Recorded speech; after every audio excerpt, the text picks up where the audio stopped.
Beleza, meus irmãos, voltando aqui para o nosso último bloco, para a gente fechar nosso segundo dia de aula de Teologia Sistemática 3, Cristologia e Soteriologia.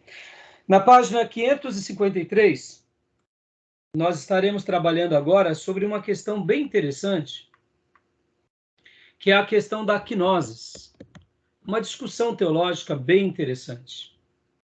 Aqui no caso, teria Jesus desistido de algum atributo enquanto estava na Terra? A teoria da quinosis. O que seria isso, irmãos? Quando Paulo escreve lá em Filipenses 2, do 5 ao 7, tendo em vós o mesmo sentimento que houve também em Cristo Jesus, pois ele, subsistindo em forma de Deus, não julgou com usurpação o ser igual a Deus. Antes, a si mesmo se esvaziou, assumindo a forma de servo, tornando-se em semelhança de homens e reconhecido em figura humana.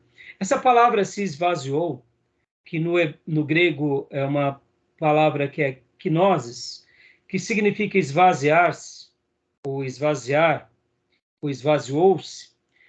Alguns vão defender, e isso é um pouco mais recente, um teólogo na Alemanha, em 1860, 1880, começou, assim como também na Inglaterra, começaram a ter essa chamada teoria da gnose, que é que Jesus, ele literalmente se esvazia. Resumindo, o que o autor está querendo dizer aqui?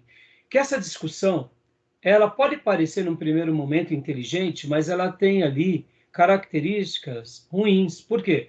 Porque ou ela vai anular a divindade de Jesus ou a humanidade de Jesus. O que seria, então, esse esvaziar-se? É bem simples, para a gente entender de forma bem objetiva. Ele se esvazia não porque ele perde. Ele se esvazia porque ele não usa daquele atributo divino por causa que ele está na condição humana, para poder cumprir com todo o critério de Deus, levando a morte substitutiva no nosso lugar. Ou seja, o que o autor quer dizer é que quem se esvazia não possui depois. Ou seja, o que o Gruden vai refutar essa teoria é quem se esvazia totalmente, depois não possui nada. Isso não aconteceu. E quem deixa a condição de, pode usufruir quando bem entender. Então, o esvaziamento aqui de Paulo em Filipenses é esse esvaziamento dando essa ideia que ele deixa a condição de. Deixa eu só concluir na linha de raciocínio, Júnior. Ele deixa a condição de, mas se ele quisesse, ele usufruía.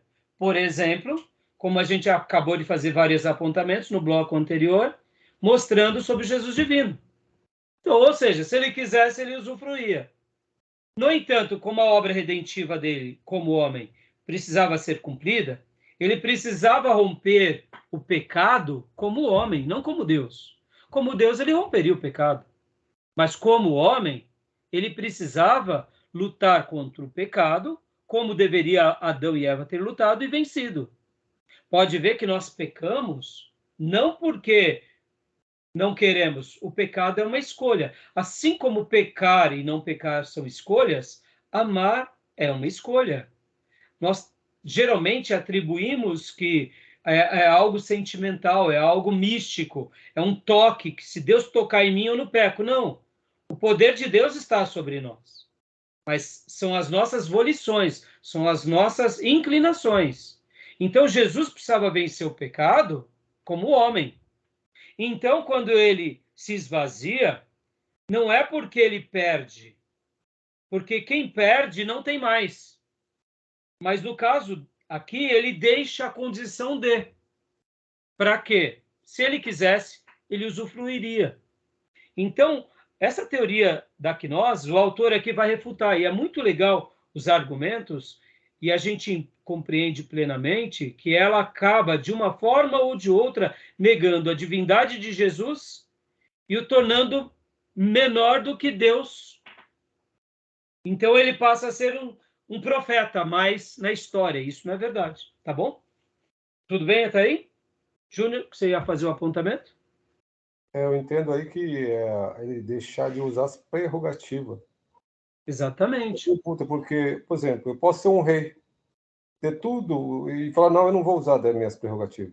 Eu tenho, mas não vou usar. E aí está relacionado também à humildade. Humildade. Pode ver que o texto fala exatamente que ele se esvazia porque ele se torna servo e humilde, para dar o exemplo.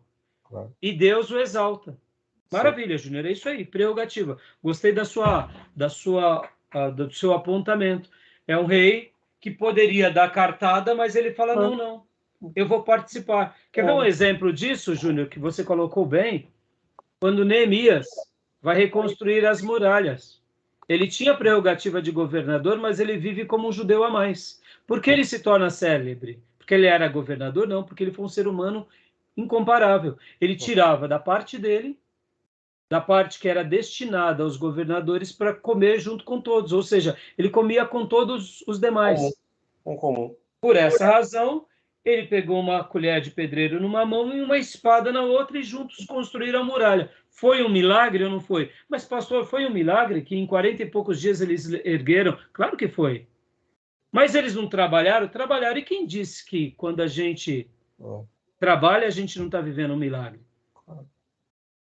Eu estou, por exemplo, vivendo o meu milagre. Porque eu estar dando aula para vocês é fruto de um milagre. Um pecador como eu, ser separado para, em primeiro lugar, ser cristão, e depois Deus me separa para ser pastor e ainda professor, isso é milagre. Agora, eu trabalho, mas isso é um milagre. Para mim, isso é um milagre. Vocês não sabem da alegria que me vem de poder ensinar a palavra dele, porque eu não sou merecedor disso. Eu era alguém que adorava ídolos, vivia no pecado e até hoje sou limitado, e quando olho para dentro de mim, falo, Senhor, como eu sou pequeno, o que é isso? É um milagre. E a gente só trabalha dizendo, Senhor, eis aqui o teu servo para abençoar outros. Então, o milagre não deixa de existir quando a gente também se posiciona de forma humana. A vida é um milagre em si. Contemplar Deus é um milagre, né? Então, a teoria do Gnose, ele explica muito bem aqui. Tá bom até aí, meus irmãos? Tranquilo? Joia? E agora, irmãos, a gente vai então aqui para o slide para a gente concluir nossa aula. Olha só que interessante. Então, vamos ler aqui só os apontamentos do slide, né? Rapidamente. Aqui, nós estávamos aqui. A doutrina de Cristo, perguntas normativas. Por que é necessária a divindade de Jesus? Primeiro, só alguém que fosse Deus infinito poderia arcar com toda a pena de todos os pecados, de todos os que creem nele. Qualquer criatura finita não seria capaz de arcar com tal pena. Segundo, a salvação vem do Senhor. Jonas 2,9. A salvação vem de Deus. E toda a mensagem das Escrituras é moldada para mostrar que nenhum ser humano, nenhuma criatura jamais conseguiria salvar o homem. Só Deus mesmo poderia. Deixa eu fazer um apontamento aqui. Meus irmãos, nós pregamos o Evangelho. Nós não somos o Evangelho. Nós somos proclamadores da verdade. Nós não somos a verdade. Não se envaideça quando Deus te usar como instrumento dele. Instrumentos Deus usa. Ele usou no passado quem ele quis. E, inclusive, ele usou uma mula.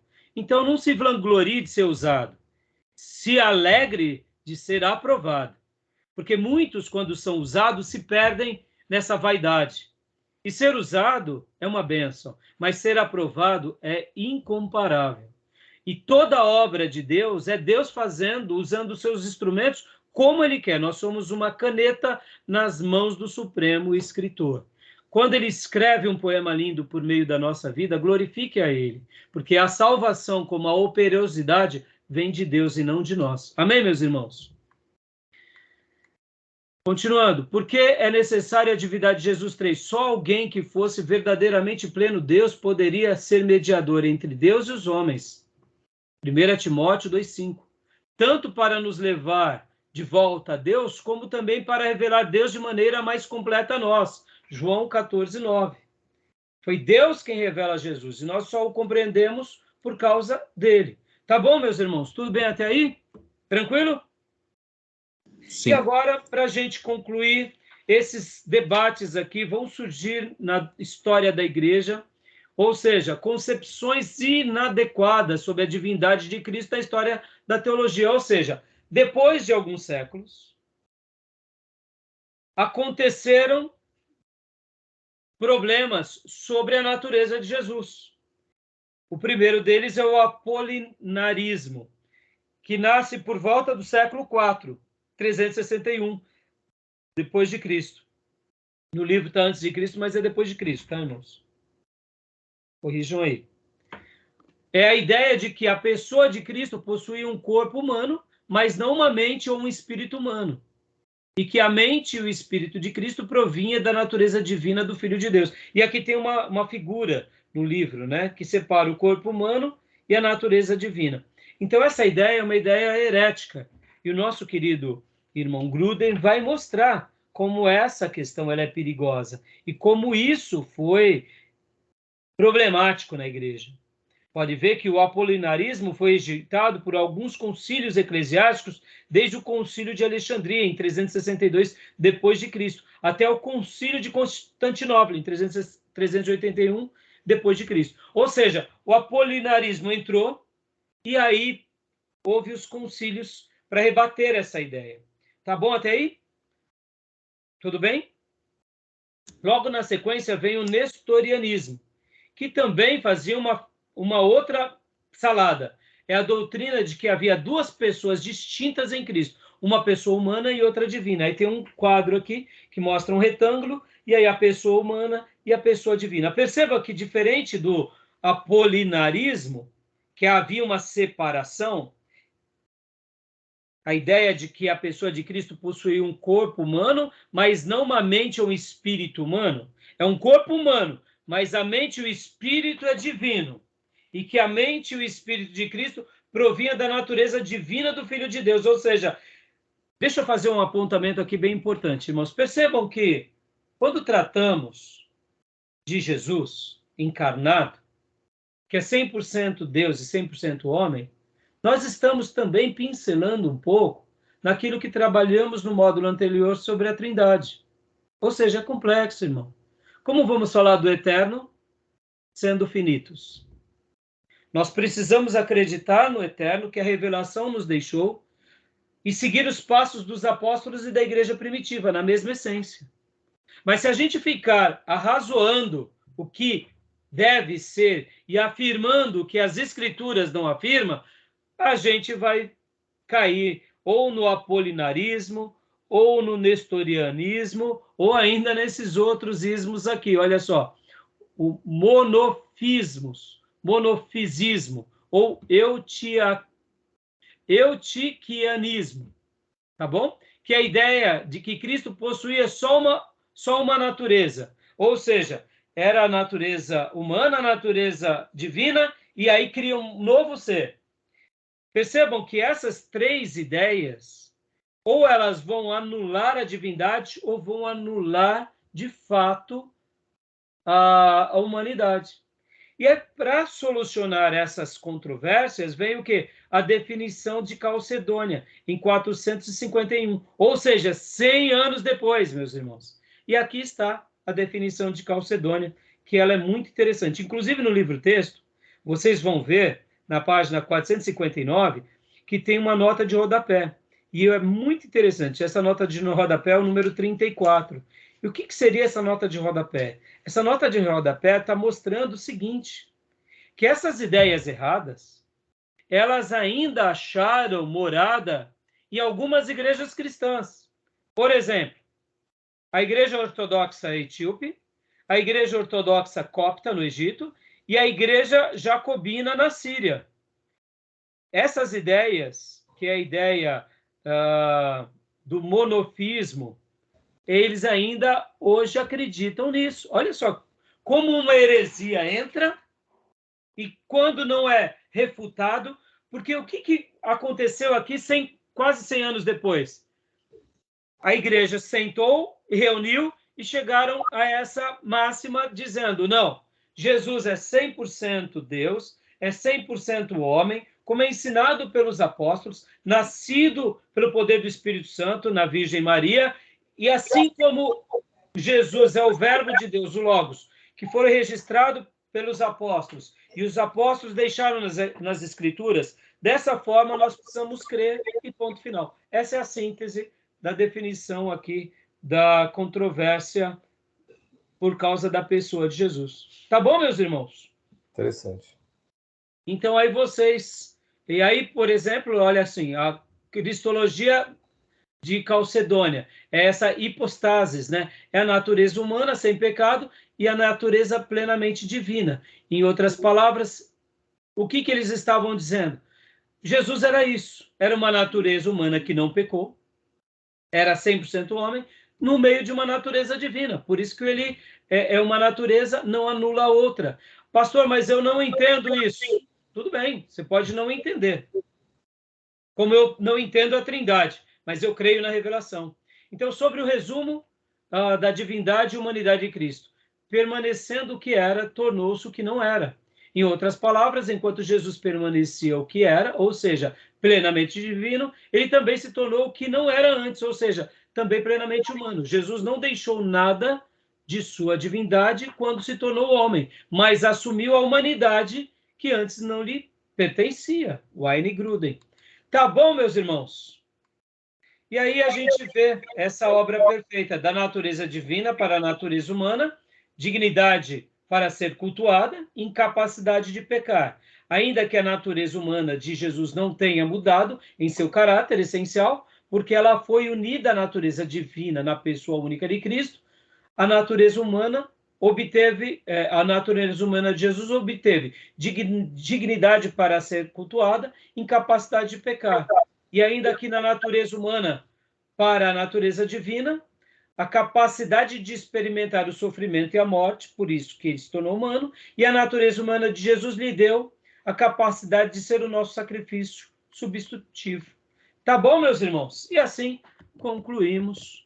Eu queria ter gastado um pouco mais de tempo nesses debates para esclarecer as dúvidas de vocês, mas eu vou deixar aqui como trabalho extra. De que forma? Leiam, releiam e qualquer dúvida me procurem no particular.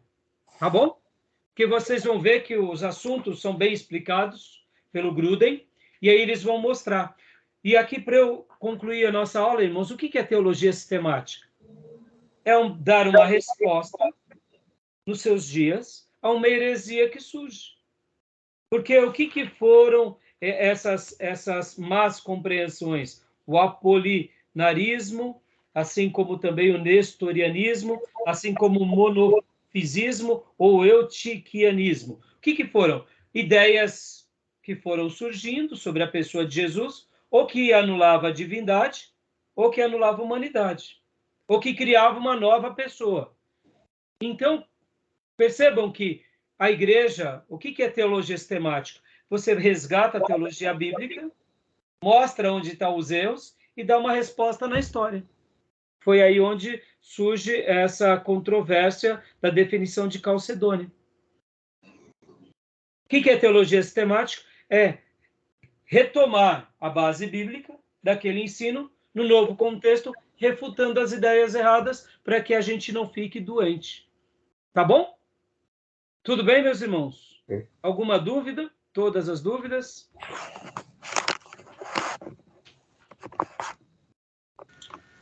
Fechado? Fechado. E semana que vem, a expiação. Vai ser uma delícia. Interpretação, né? Hã? Eles fizeram uma interpretação nesse concílio aí, né? E rebateu as heresias. Exatamente, Júnior. Mas você vê, Júnior, como é sutil, porque o que acontece? É aquilo lá, Júnior. Muitas vezes a gente começa a viver os nossos momentos e sabe aquela ideia? Olha, eu estou vendo isso, eu estou enxergando aquilo, e aí ninguém me corrige, ou quando me corrige eu não aceito.